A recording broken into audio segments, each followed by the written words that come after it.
Show of hands, how many people were here for my talk last year? Okay, so most of you. Good. Then we can skip over some of the duplicate stuff real quick. As usual.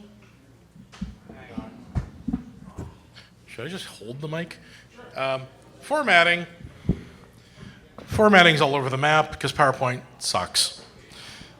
Punctuation's all over the map. That's because I suck. What we're going to cover. So, not the same stuff I talked about last year. This isn't a repeat. This is literally part 2. Last year was part 1. What I want to talk to you about is how networking actually works, not how a lot of security people think it works, which is essentially magic. When and where and how it doesn't work. Hanlon's razor is the core concept of what I'm talking about. How many people here don't know what Hanlon's razor is? Okay, so enough of you that we'll cover this. And if there's time, we'll talk about how shitty PowerPoint is. Not likely. So this is revisiting what I talked about last year. Never attribute to malice that which is adequately explained by stupidity. Or, in security terms, that's not an attack either. That's just somebody with a broken client. I like the British version, cock-ups, not conspiracies. Same thing, same concept. When you see something bad happening, it is almost never because somebody is trying to do something bad. Now, you're all security professionals. You should know how to do threat modeling. You will have real threats. I'm not going to try and tell you in this presentation that you don't have real threats. What I want you to do is stop reacting to threats that are impossible. Stop believing that everything's an attack. Should have seen that on screen. Almost everything that could be an attack, yeah, it's an accident, it's a mistake, it's a screw up, it's, your top network engineer troubleshooting things. It's probably not an attack. Please stop wasting your time and mine trying to defend against things that aren't attacks. 80% of the doors that in my career I've had security people tell me to secure, the doors aren't even there. So I can't secure them because they don't exist. Like, a lot of security folks say things to networking folks that make us, being the networking people, think you all are dumb. Or, at the very least, uninformed, uneducated, know nothing about networking, and are trying to sound like you do. So, pop quiz. Which of these is the standard frame size? Anybody know? Anybody want to make a guess? It's a trick question because there's 2 correct answers on here. All of the above is correct, and none of the above is also correct. There is no standard frame size. And this is actually remarkably important, which is why I'm covering it again this year. If you go read the Wikipedia article on Ethernet frame, you'll rapidly realize that there's like 17 different ways you can define frame size. So when I say 1500, but I'm a Cisco guy, and you hear 1500 and you're a Microsoft person, those aren't the same thing. They sound the same, they're not. This is really a read it and weep slide. And then after you've read those pages, finally realize you don't understand it at all, which, much like true understanding in any field is you finally come to realize, I don't get it. And at that point, congratulations, you've mastered the field. So we're going to start with MTU, because that's roughly where I left off last year. If you think it's an MTU attack, no, it's someone screwed up. Absolutely 100% guaranteed. If someone is trying to attack you by fudging their MTU sizes, who cares? Routers along the way will drop those packets. It's not a realistic attack. You don't need to defend against it. And in fact, if you defend against weird size MTU packets, you break a good chunk of the internet. So don't do that. In particular, PMTUD, Path MTU Discovery. If you break PMTUD, the only person you have to blame is yourself. Like, other people out on the internet can break it for their servers, but if you've broken it for your own network, that's a self-goal, cell phone, whatever you want to call it. So in layer 1 and layer 2, and that's as far as we got last year, over 80% of the time, it's you screwed up or someone else screwed up. The other 19.9% repeating, script kiddies, relatively trivial to defend against. This is not an area you should be spending your time worrying about. Trust your VLANs, trust your switches, trust your routers. The infrastructure that the networking team is giving you is fundamentally either reliable or there's nothing you can do about it anyway. So don't worry about it. And last year's talk covered all of that. Now, again, threat modeling. If you have a specific concern that someone said, oh, this particular attack is going to happen and it targets this particular device that we own, fine, that's a different story. But in general, this is not where you should be spending your time. However,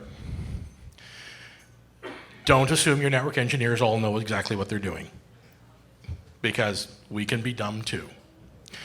And never, ever, ever blindly trust your vendors. Like, if Cisco says it's fixed, that doesn't mean it's fixed. Sometimes it does, sometimes it doesn't. And now we get to layer 3. We're going to talk about ARP and NDP and IPv4 and v6. Now, there are other things happening at layer 3, but they are so rare and uncommon now that you'd pretty much have to be in, I don't even know what kind of an environment would be running non-IP protocols at this point. And if you're running non-IP protocols, I'm sorry, because that means you're still running like NetWare or DECnet or crazy stuff like that, like crazy old stuff like that. We're not going to talk about those. However, from a security standpoint, those long tail protocols that are still there on some networks, that's a good place to look for vulnerabilities. ARP. Does anybody know how ARP actually works? There's a few of you do. Some. So this is the glue between layer 2, which is your Ethernet, and layer 3, which is your IP. The IP addresses map directly to MAC addresses. Somehow, well, the somehow is ARP. And if you're talking about IPv6, it's a protocol called NDP instead of ARP. They both, fundamentally, they both kind of do the same thing, and they kind of do it in a similar but not exactly the same way. Two things, actually one thing. ARP is not IP. ARP is part of the IP suite, but it's not an IP protocol itself. So if you're trying to filter on IP protocols, you're missing all the ARP packets. And then if you block all IP protocols, well, you're missing all the ARP packets. Sometimes this is good, sometimes this is bad. Just make sure you know that ARP is not IP. It's beside IP, it's along with IP, but it's not IP. Right, NDP, talked about that. And yeah, I've put links in here when you download the slides from the website afterwards. They're clickable, or at least they should be. Fundamentally, should I ever block or filter ARP or NDP? No! You will create an incredibly fragile system. It won't survive the first time you have to replace a piece of hardware. The whole IP stack, everything about it, just assumes that ARP just works. So if you take away that foundational pillar, everything else becomes really wobbly and fragile and tips over at the slightest provocation. Don't screw with ARP. And I think I've got, on the next page, I've got a slide here on how ARP actually works. Does anybody really want me to go through the details? This is mostly here for reference. Nope, good, okay. It's boring. There are ARP attacks. They exist. You can do ARP spoofing. It's pretty trivial, in fact. Unfortunately, really the only way to protect against it is to secure the layer 1, i.e. protect against physical access to your network. And as we established last year, every single one of you has made sure that every single unused Ethernet port in your reception area, the hallway to the bathrooms, etc., is disconnected and dead, right?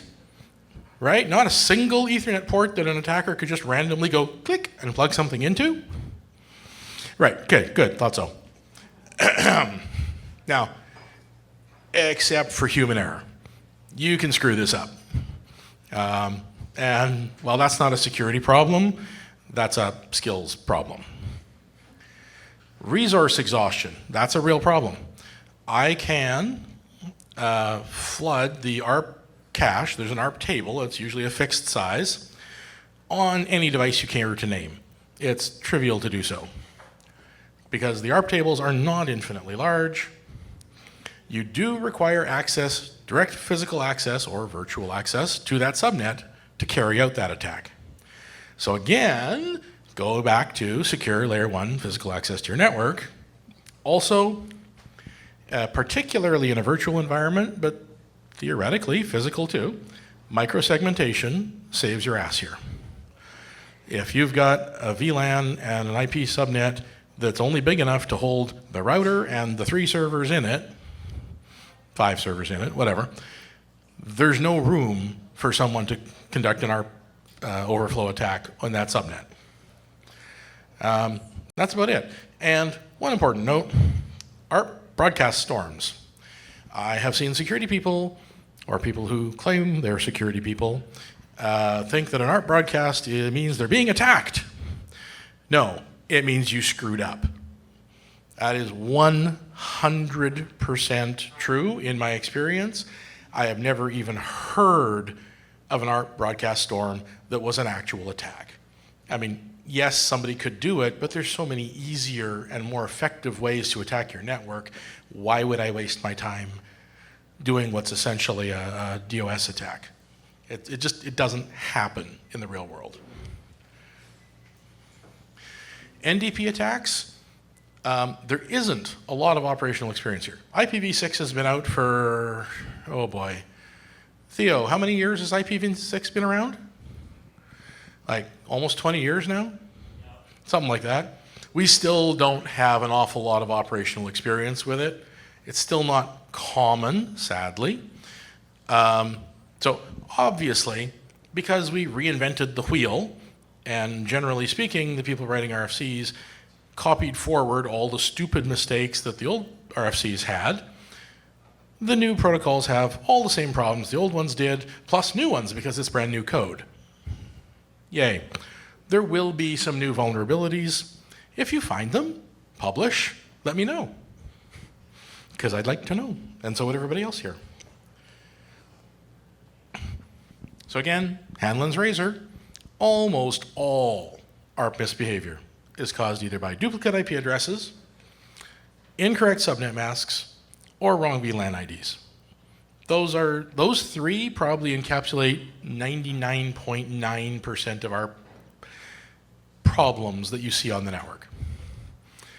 Now, if you have completely ignored physical security, segmentation, and every kind of layer 1 and layer 2 access control, yeah, it might be an attack, you're right. In which case the solution isn't protect against the ARP attack, the solution is protect your damn network. And this is an important note, insider attacks are trivial. There is no good technical defense against an insider attack using ARP other than just general security hygiene up and down the entire stack. Some people have hard-coded ARP entries on routers. Like you actually type in the MAC address and the IP address it matches to, and the router just goes, oh, I don't even need to do ARP, I already know the answer. I will hunt you down and hurt you if you do this. And if I'm not available, your successor will hunt you down and hurt you if you do this. This is how you create an incredibly fragile network that will break the first time somebody goes boop. So don't do it, please. And advanced troubleshooting is indistinguishable from an attack. If there's a problem and somebody's pulled me into the situation, into the war room, the whatever it is at your organization, and I'm working my way up from the ground up, trying to establish ground truth, what am I seeing, what's going on, etc., I am going to do things that, if you're not a network engineer, might look like an attack. That is normal, that is common. So if you're in the middle of an incident response scenario, and the network folks are engaged, and you see something new happening on the network, go talk to the network folks. Make sure it's not just them doing something to try and figure out what's happening before you freak out and assume this is a new attack that's like a sidecar to the first incident. It probably isn't an attack. 80-20 rule, Pareto principle applies here. 80% of the time, it's just somebody else on your team trying to figure out what's going on.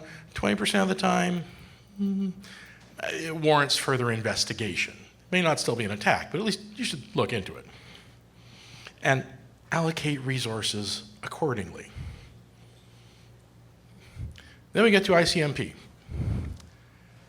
This protocol was unfortunately designed to kind of do anything and everything. It is an extensible protocol, by which I mean it has many sub-message or many message types within the ICMP framework, and you can at any point in time just go add new types. There's nothing stopping you from adding a new type. And well, you have to code the support for it in your operating system, but that's doable. You could even use ICMP to do, steganography, like egressing data hidden in a foreign ICMP packet type. It's literally, you could do anything with it. The problem is, it's also critical. The internet and even your LAN will not work without it, or will not work correctly without it. Realistically, out of like the 20 plus official message types, there's 5 that we use today, and this is for v4. Ping, traceroute, destination unreachable, which a lot of people seem to want to block, fragmentation needed, ditto, a lot of people seem to want to block this, source quench, again, people want to block it because it's not ping, and I've even seen people wanting to block ping and traceroute. This is not a good idea. Much like ARP, ICMP is not actually IP. It is not an IP v4 or v6 packet. Well, actually, that's only half true in v6. But in v4, it is not an IPv4 packet. It's part of the same protocol suite, just like ARP. But again, if you're filtering for IP, you won't see the ICMP packets, or vice versa. And I think I just lied. I did. Sorry. Forget what I just said about not being IP. It is a regular IP packet. Never mind. It was even written right there for me. Damn it. So, path MTU discovery. This is where that, we go back a page, the fragmentation needed ICMP message type, this is where it's needed. Not every device on the internet has the same MTU. The common ones are within a pretty narrow range, but there's tons of outliers. There's a humongous long tail of devices connected to the net that don't have like a standard 1500 byte Ethernet connection for whatever reason. Maybe they're going over a VPN tunnel, an IPsec tunnel, a GRE tunnel. Maybe they're running in like an SD-WAN mesh network. Who knows? Maybe they're just not running Ethernet. Like there's all kinds of ways that you can not have that 1500 byte MTU. If you don't allow, normal activity is you try and connect to the server, you've got different MTU, mismatches. Path MTU discovery will use that fragmentation needed ICMP type to figure out what the lowest common denominator is and allow you to talk to that server.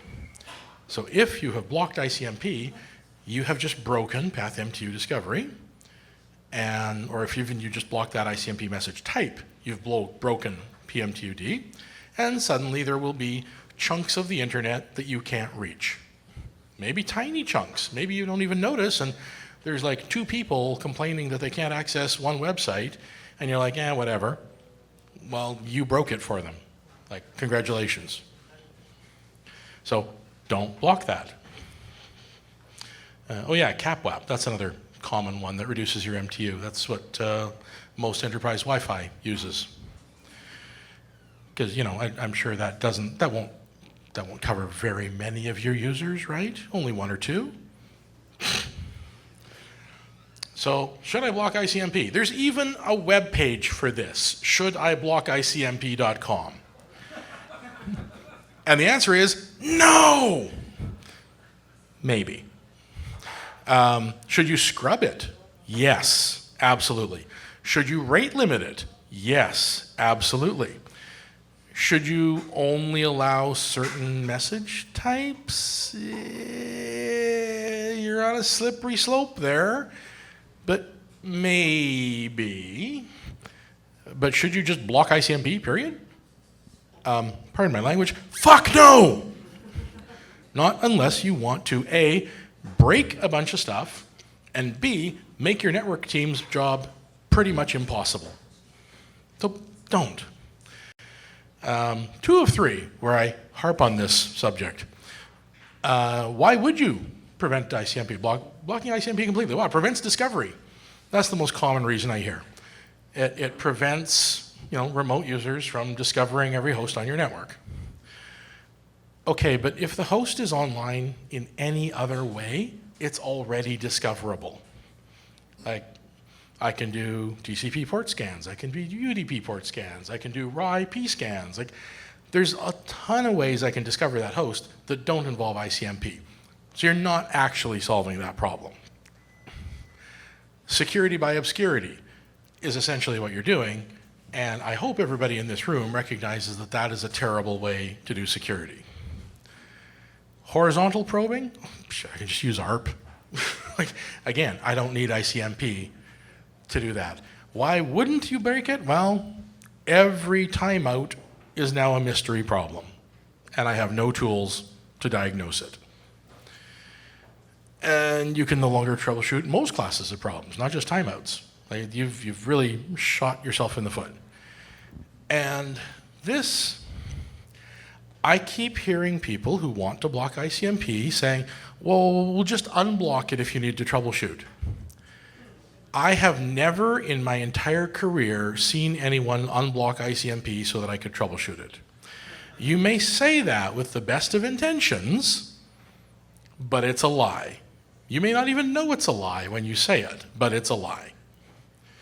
So what I call mythical/obsolete benefits vastly outweighed by operational considerations. Are there, well, yeah, but do you want me to be able to fix your ultra-secure network or not? Because if you blocked it, I can't. I can't fix it. Again, do not make every IP behind the firewall pingable from the internet for no good reason. So just because I said don't block ICMP doesn't mean every single thing in your network should be reachable from the internet. That would be stupid. That's just part of general NAT operation, right? You don't one-to-one NAT every device on your LAN to a public IP address. At least I hope you don't. There's no need to make every PC pingable internally just for consistency's sake. Well, yes, this is a guideline, not a rule that you must follow. So don't blindly do things. What you should do, whenever you allow something through your firewall, whether it's like a web server on TCP 80 and 443, or well, whatever, you've all got your own examples, please also allow ICMP into that host. Now, I don't care if the host responds to ICMP Or if your firewall short circuits it and replies to the ICMP on the host's behalf, that doesn't matter. But you would be shocked, well, maybe you wouldn't be shocked, I don't know. I would be shocked, I have been shocked, by the number of people who think, well, I can't ping it, must mean the service is dead. No, those things have nothing to do with one another, but there's a lot of people out there who, well, if I can't ping it, it's broken. And then that takes up my time testing, checking, troubleshooting, communicating with the user. No, it's not broken. We've just blocked ICMP, and that's just a waste of time. And assuming you're not running like Windows 95, I think, was the last version vulnerable to ping of death. Assuming you're not running like antique OSs, ICMP echo request is not a security vulnerability today. I'm sure it will be at some point briefly in some OS where somebody does something stupid, but that will get patched and it will once again not be a security vulnerability. This is, again, for troubleshooting, ICMP is handled way down low in the IP stack on a host. HTTP, for example, is handled way up here in a user land application. So if I can't ping the box, I cannot tell the difference between the box is dead and the web server is not running. And those are two very different problems that we need to solve. So again, don't block ICMP.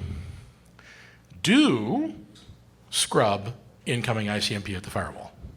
There's, I think pretty much every firewall out there today has some mechanism for scrubbing ICMP to make sure that it's all a conformant packet, there's nothing weird inside it, etc. Use those features. ICMP v6. This one's a little easier. Just say no. If you filter ICMP v6, you could completely break v6. 100% broken. However, and this is part of the problem, a lot of firewalls still don't let you filter specific ICMP v6 message types. So it's an all or nothing switch in your ACL. And if you say nothing, well, you've just broken everything.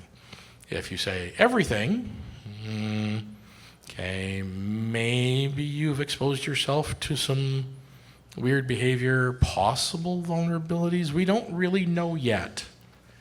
As I said, the operational experience of which types are needed is limited. That just shouldiblockiCMP.com lists 9 message types for v6 that we know are mandatory. You must allow them in order for your network to work.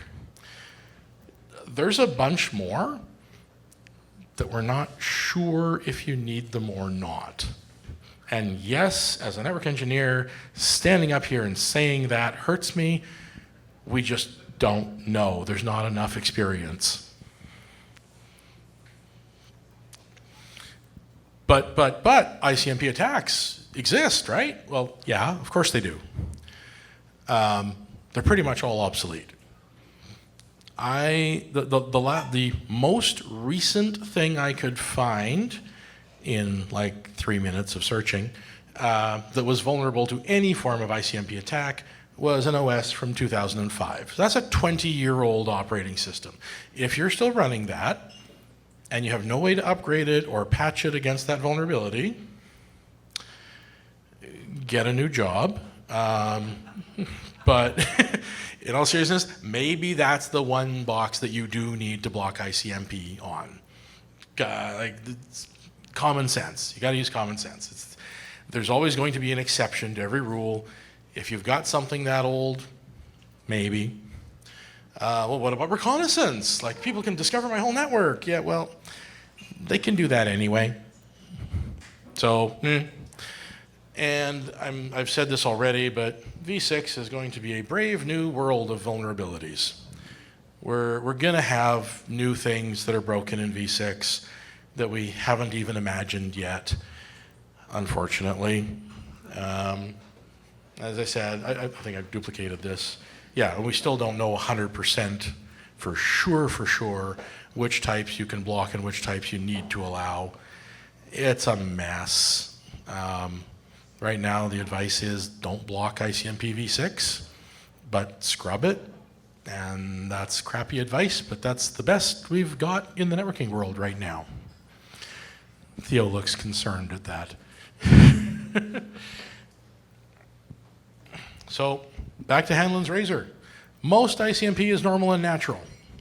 If you're looking at your network and you're thinking, holy crap, that's a lot of ICMP. Yeah, that's normal. If you have Windows clients and network printers, every single freaking Windows client is pinging every single one of their printers non-stop. This is normal. This is okay. This is not a problem.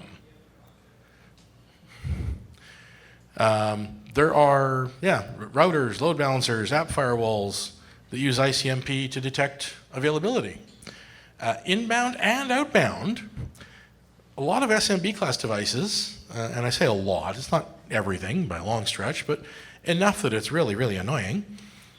I can go buy a little, network security box, and it pings 8.8.8.8 constantly to determine whether the internet is up or not, which is a remarkably stupid approach. But there's an awful lot of these stupid little boxes out there, and even software appliances out there that do it.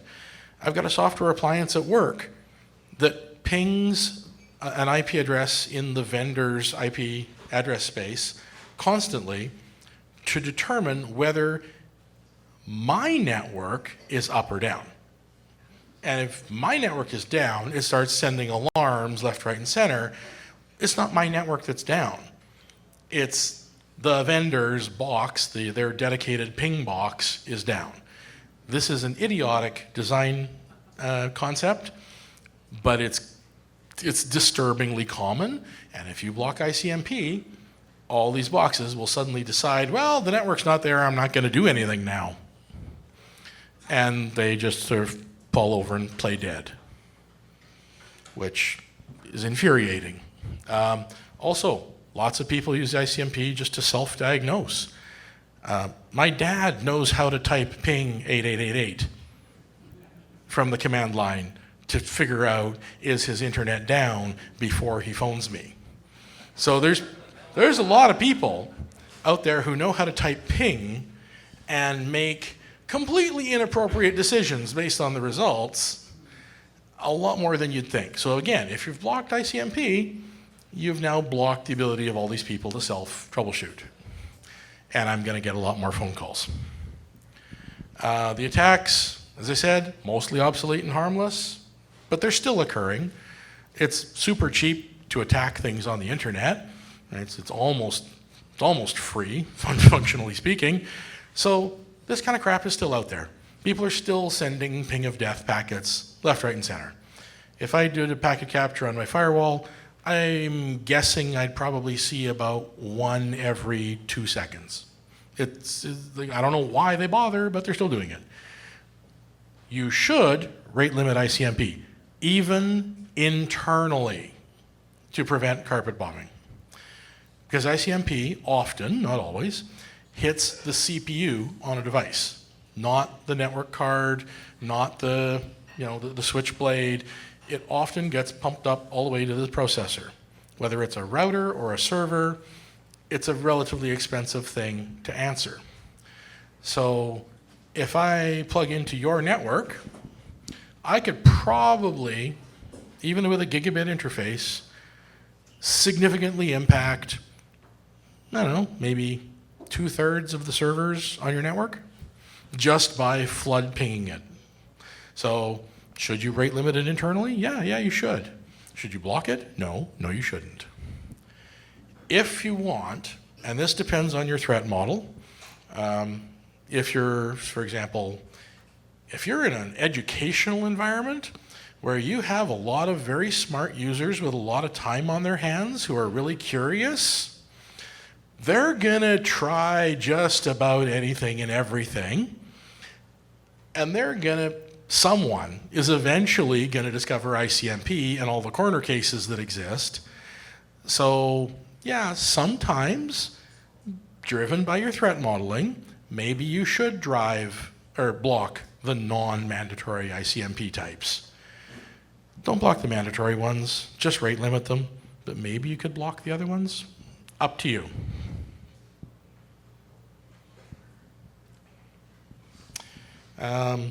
Okay, layer 4. This is, in the OSI stack, it's called transport. You all know it as IP.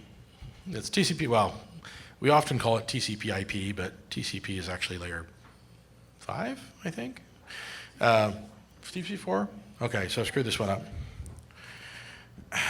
I'm not at my best right now. I'll just say that.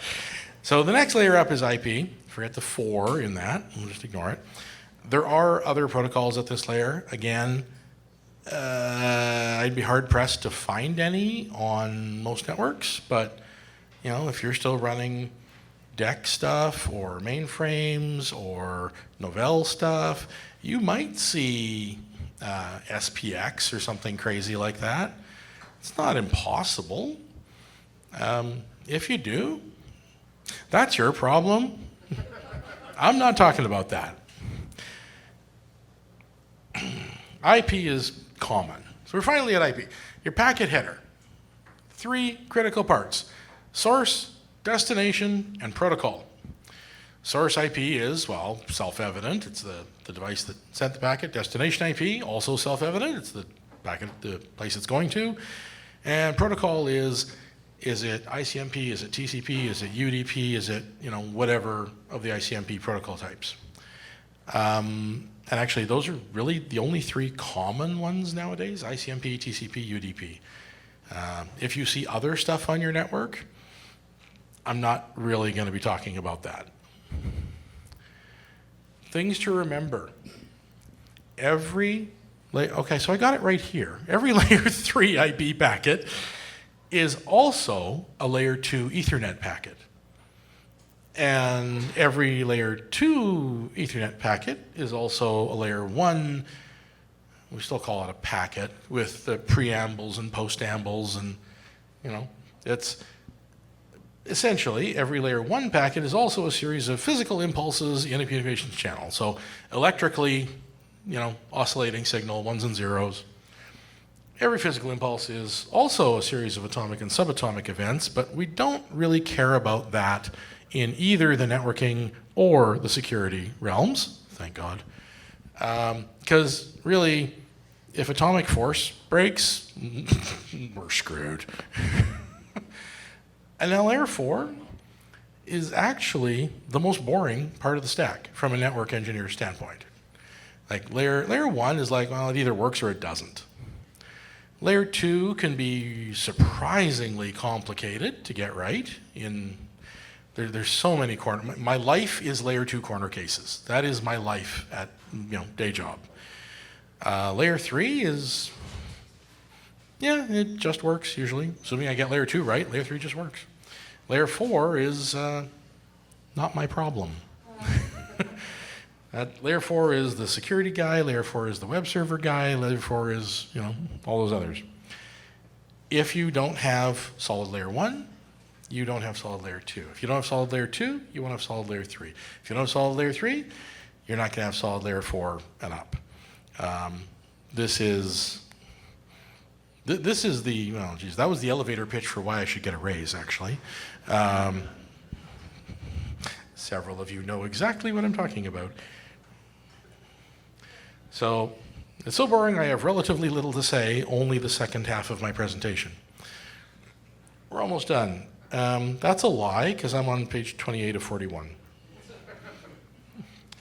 Routing. How many people think they actually know how routing works? Okay, pretty small amount. I am going to go through this because it's pretty simple, and it's actually pretty important. We go back to, goes back to ARP. This is what ARP is there for. The first thing a host does is it looks at the source IP, which is its own IP, and it looks at the destination IP, and it looks at its subnet mask, and it binary ANDs them together, and if it determines that, oh, hey, that destination IP is on the same network as me, and that's based on the subnet mask. It just says, hey, ARP, can you please find the MAC address for that IP for me? ARP goes off and does its ARPy things, comes back with an Ethernet MAC address, and now the IP stack goes, okay, plugs that in on the destination, the layer 2 destination packet header, and fires it out the port. The other host gets the packet. That's it. It's that simple. However, if the source and destination are on different addresses, we still need ARP, but now we're not ARPing for the destination, now we're ARPing for the default gateway. And I don't know how many of you are going to run into this, but you can have more than one router configured on a machine. 99% of what we deal with just has one default gateway, that's it, done. But you could have a few, you could have dozens, you could have hundreds. I have routers with almost 2 million known gateways. No, sorry, that's a lie. They actually only know about 4 gateways. They just have 2 million routes pointing to the 4 gateways. It's fairly uncommon that you'll see more than a handful, but there's really no limit. What the host does is it's determined, okay, my destination is not on the same network as the source, i.e. me. I now have to figure out which router do I send this to. And it goes through all the routes that are programmed into its routing table, and it looks for, and this is not obvious to a lot of people, it looks for the longest match. It looks for the most specific match. Not the first match, not the last match, most specific. And if there's more than one that are exactly the same amount of specificity, then you get into the weeds and it uses other things to break the tie, but that's quite rare. And he looks up the router, the next hop in that route, and he says to ARP, hey, get me the MAC address for this IP that is on my subnet. ARP goes off, gets the MAC address, comes back, and now your IP stack goes, okay, I'm going to plug this layer 2 address into this packet, even though the layer 3 address and the layer 2 address don't match. And that's how routing works. It sends the packet, the router gets it, goes, this isn't for me, and repeats the whole process all over again until finally you get to a router that goes, oh, actually, I do have that network directly connected to me, and I have the ARP entry for that IP, sends it straight to the host, host gets it. So it's recursive, it's recursive, it's hop by hop, both of those terms apply. It's all based on the most precise matching route available. 99% of the time, you're only going to have one route, and it's like, if I'm 192.168.1.1 or 100, is my destination 192.168.1 dot something? Yes, local. I don't need a router, just ARP. If it's not, I still need ARP, but I only need ARP to get to my gateway. And then it's the gateway's problem, not mine. So that's where ARP comes into play. That's why fundamentally, that's why we have ARP, is to handle that distinction and to provide a mechanism for firing it off to a different subnet. Yeah, that may have sounded confusing. Tons of articles that explain it, probably better than I do, but that's where ARP fits. So I've repeated myself here. So if my address and mask equals destination and mask, then it's on the same subnet, just use ARP. Otherwise, it's on a different subnet, go look for a route. If route and mask equals dest and mask, then that route is eligible for that destination. And you may have seen this before. Routes are expressed as the IP address / mask. And that slash, that number after the slash, 24 is common for a local network, but you can see anything at all on the internet, and that is the number of sequential 1 bits in the mask in binary. So 24 is 255.255.255.0, because that's 24 ones in a row in binary, translated back to the frankly very strange octet format that we use for IP addresses. It doesn't make a lot of sense, but we're all used to it, so we don't think about that. So the mask, that 24, we don't actually plug the number 24 in there. You would plug the binary 24 ones and 8 zeros in there.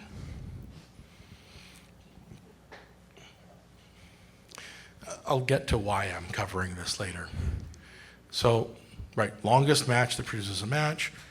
So my example here is if I'm headed for 1111 and I have those 3 routes in my routing table, I'm always going to pick the one with the largest mask, 32.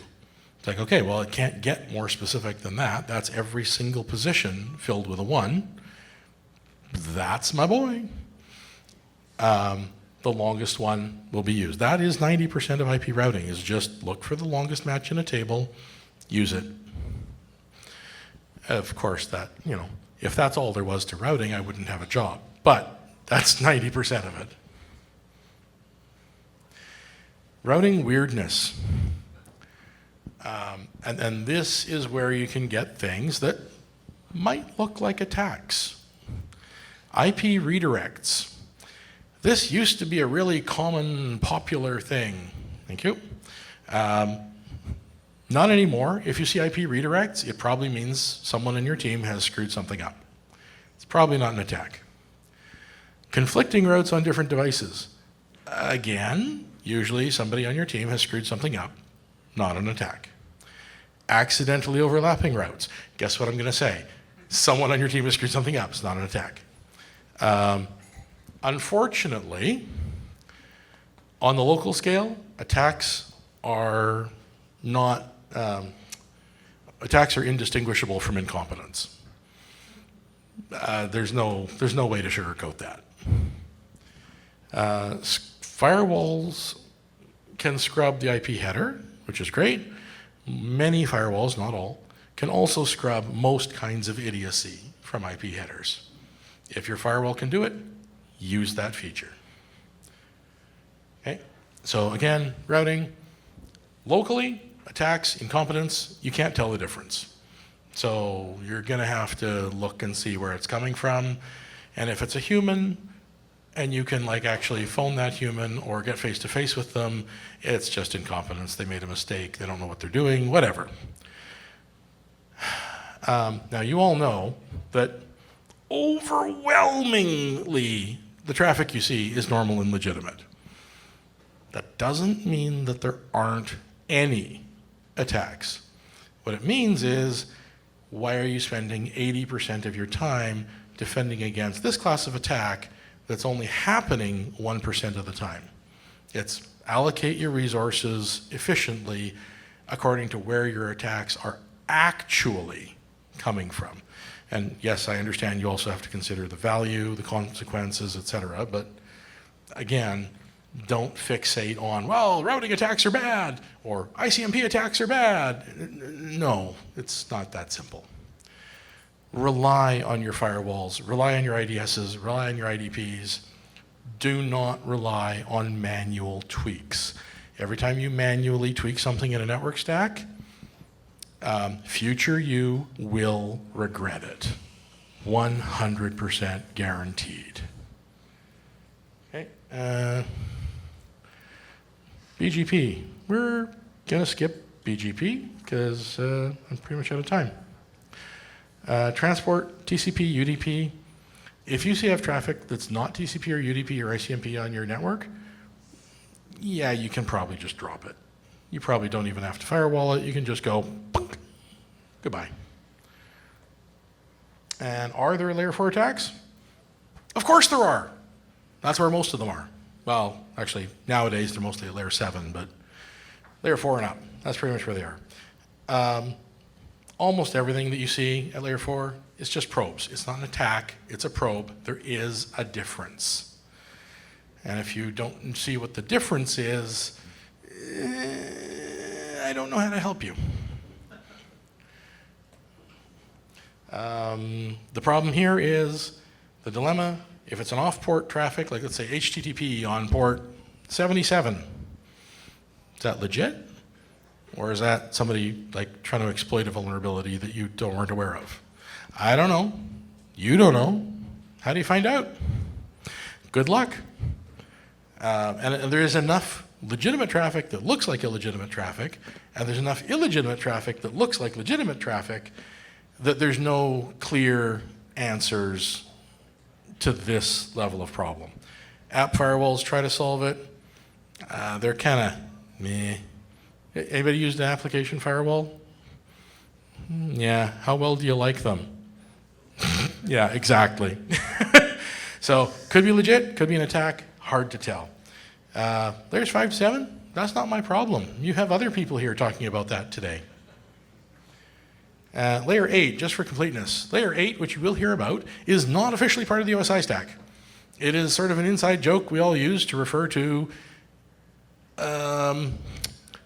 company executives reacting to external pressures. Let's put it that way.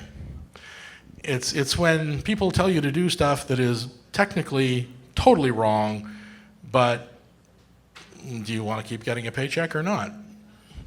Layer 8 is, so when you hear about layer 8, we're talking about, managers and people who don't know the tech telling us thou shalt do something. And that's it. And I've got a minute left? Oh, okay, good. You get 5 minutes before the next one. Questions?